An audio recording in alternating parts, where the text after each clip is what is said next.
दोस्तों आज हमारे साथ एक स्पेशल गेस्ट हैं शुमाइला चौधरी। यूपीएससी तो अपनी जगह पे है, लेकिन मैं एक चीज़ आपको क्लियर कर दूं कि मैम ऑलरेडी एमबीबीएस भी कर चुकी हैं। एक लंबी जर्नी रही है, एकेडमिक जर्नी। मैम से वो सारी बातें मैं जानने की कोशिश करूंगा जो आप जानना चाहते हैं, स्ट्रेटेजी एज वेल एज अब तक की जो जर्नी रही है यूपीएससी को लेके, और एकेडमिक और पर्सनल भी जानने की कोशिश करूँगा। मैम सबसे पहले कॉन्ग्रेचुलेशन, बहुत अच्छी कामयाबी आपको हासिल हुई है और हम सब की तरफ से, ऑडियंस की तरफ से आपको बहुत बहुत बधाई। Thank you so much. Ma'am जैसा कि मुझे पता चला है कि आप एमबीबीएस भी हैं, मतलब एमबीबीएस किया था आपने, तो कब एमबीबीएस किया था आपने? मेरा 2012 बैच था और 2017-18 में मैं पास आउट हुई थी एमबीबीएस से। सो एमबीबीएस के बाद कैसे एकाएक आपको लगा कि सिविल सर्विसेज में जाना चाहिए? एक बहुत ही लॉजिक क्वेश्चन। जी, ये मतलब कोई भी ऐसा वन फाइन डे मैंने डिसाइड नहीं किया था। इट वाज अ प्रोसेस पूरे एमबीबीएस के दौरान। और क्योंकि हम जब हॉस्पिटल में ड्यूटी कर रहे होते हैं एज डॉक्टर्स, तो बहुत ही मेहनत से सब कर रहे होते हैं, पर वो इनकम्प्लीट है विदाउट प्रॉपर हॉस्पिटल गवर्नेंस। तो मुझे उस फील्ड में बहुत काम करने की इच्छा थी। और दूसरी बात ये कि ऐसे बहुत सारे इश्यूज़ हम लोग वहाँ पे देखते थे ड्यूरिंग हमारी लेबर रूम पोस्टिंग्स के दौरान, या फिर होम विजिट्स होते थे हमारे। तो हम एज अ डॉक्टर हम उन्हें डायग्नोस करते थे बीमारियों को और ट्रीट करते थे, पर अगर हमें किसी इंसान की ज़िंदगी में ज़्यादा बदलाव लाना है तो वो मुझे लगा कि सिविल सर्विसेज ज़्यादा बेहतर अपॉर्चुनिटी मुझे देगा as compared to being a doctor. मैंने 2018 से अपनी यूपीएससी प्रिपरेशन स्टार्ट की थी, मेरी इंटर्नशिप और एमबीबीएस पूरा कंप्लीट होने के बाद। और मेरी कॉलेज, मेडिकल कॉलेज में ही बहुत सारे सीनियर्स थे जो कि ऑलरेडी ऑफिसर्स हैं, तो मैंने उनका गाइडेंस लिया और अपनी प्रिपरेशन 2018 में शुरू की। जी, अब मैं यूपीएससी जर्नी आपसे बात करूंगा। यूपीएससी की जर्नी कब से शुरुआत हुई और आपके ऑप्शनल पेपर क्या थे?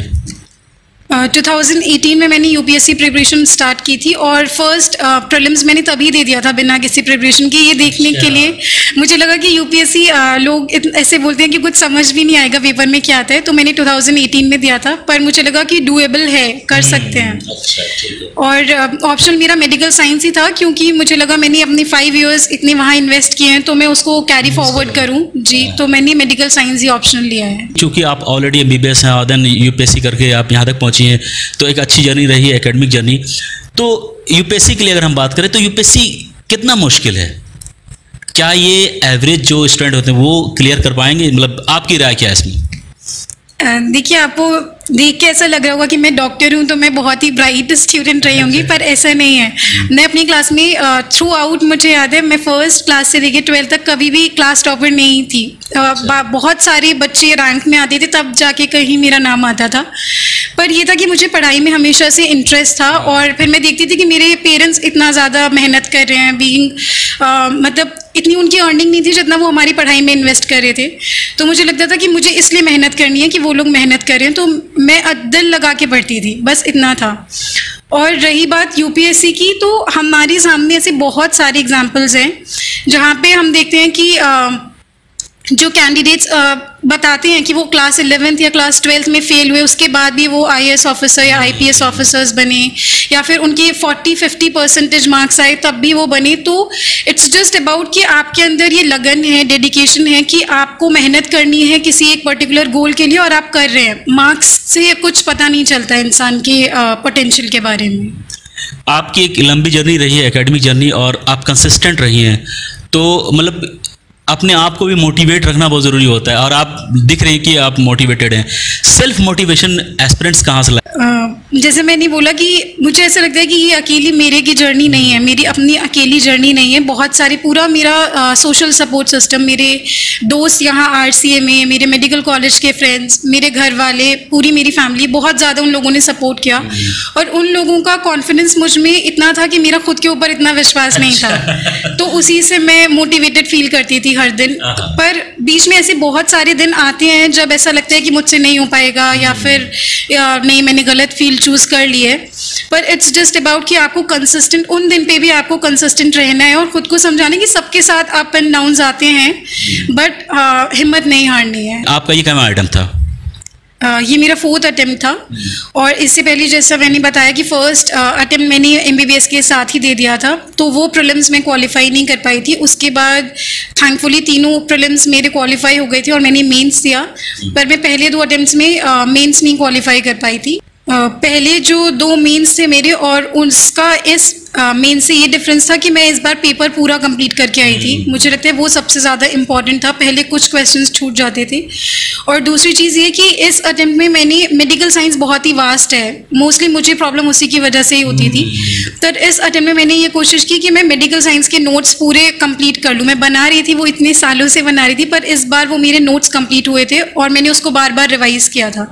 तो मेडिकल साइंस में मुझे बहुत ज़्यादा हेल्प मिली थी, ये मेजर डिफरेंस था इस अटेम्प्ट। सो मेडिकल साइंस में जो आपने जो सब्जेक्ट रखा था ऑप्शनल, तो बहुत कम बच्चे रखते हैं, मतलब इसमें मार्क्स मिलता है क्या? मतलब मैं एक जनरल जानने की कोशिश कर रहा हूँ। दोस्तों, जैसा कि आप सभी को पता है, यूपीएससी 2022 की रिजल्ट फाइनली आ चुकी है। अगर हम बात करें पीडब्ल्यू और ओनली आईएएस की, तो दोस्तों एक अच्छी शुरुआत, बहुत अच्छी शुरुआत हुई है पीडब्ल्यू की तरफ से इस साल।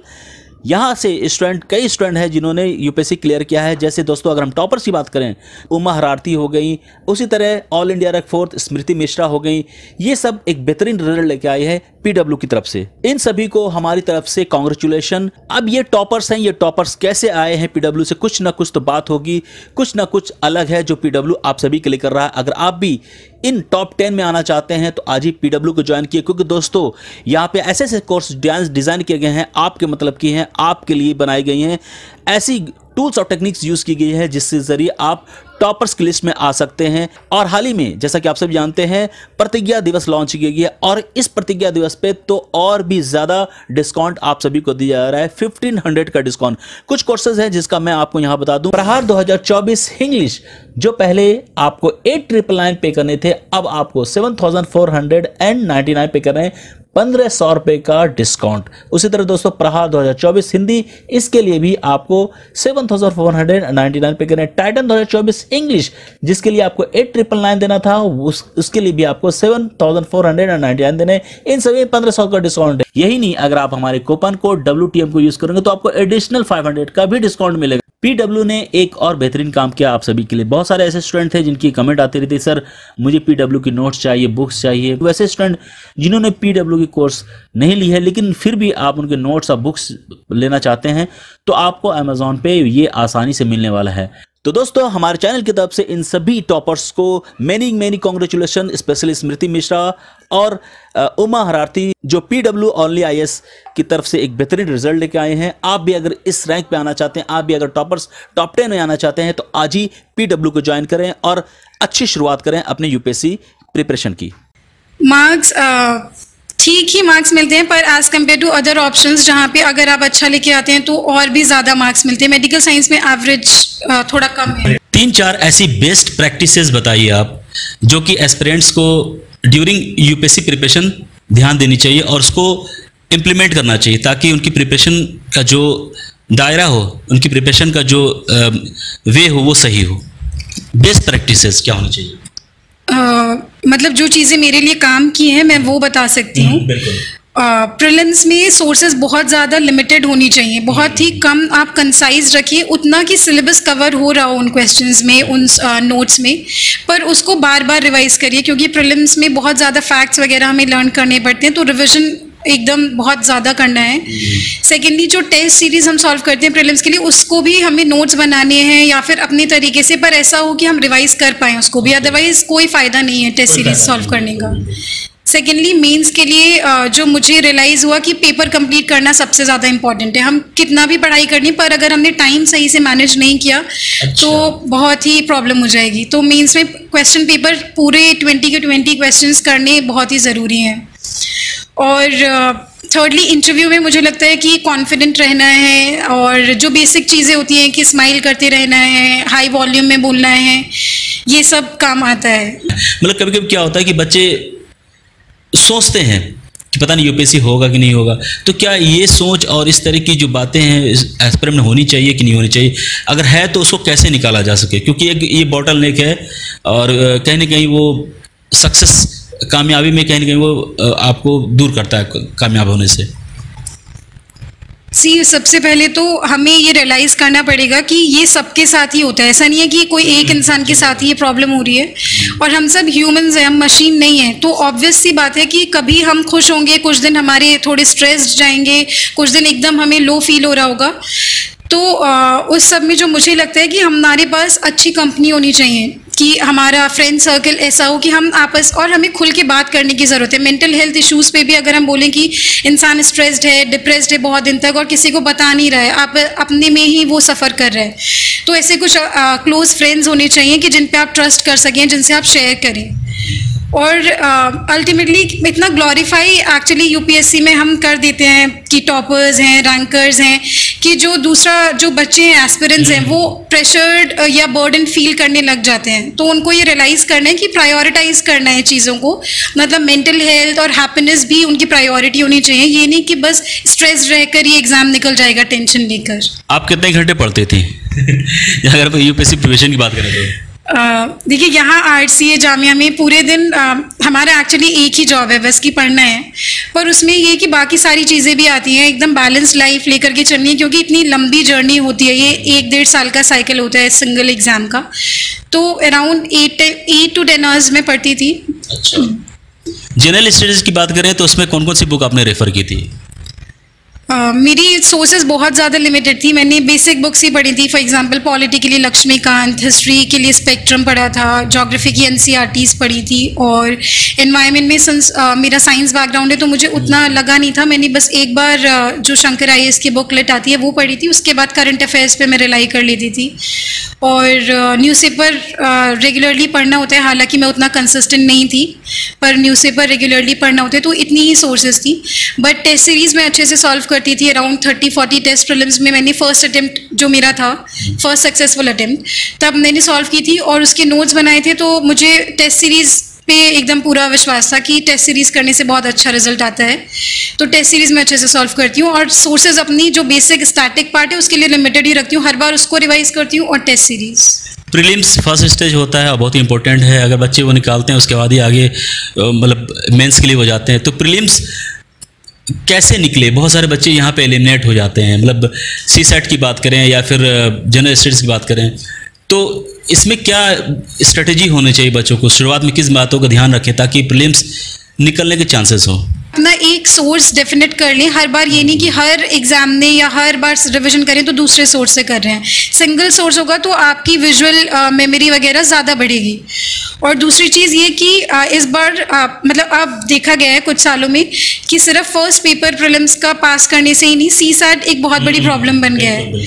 तो उसके लिए चाहिए कि हमने ये सोचना चाहिए कि सिर्फ फर्स्ट पेपर पूरे साल पढ़ लेंगे, अगर हम तब भी प्रीलिम्स क्लियर नहीं होगा तो हमें CSAT को भी इक्वल टाइम देना पड़ेगा। जो कि बच्चे जिस चीज़ से कतराते हैं, उन्हें लगता है CSAT लास्ट के मंथ में पढ़ लेंगे, लास्ट के वीक में पढ़ लेंगे, पर बिना CSAT के भी नहीं होगा। तो इट्स बेटर कि हम उसको थोड़ा और एक्स्ट्रा टाइम दे दें, क्योंकि क्वालिफाई वो भी करना ही है। बिल्कुल।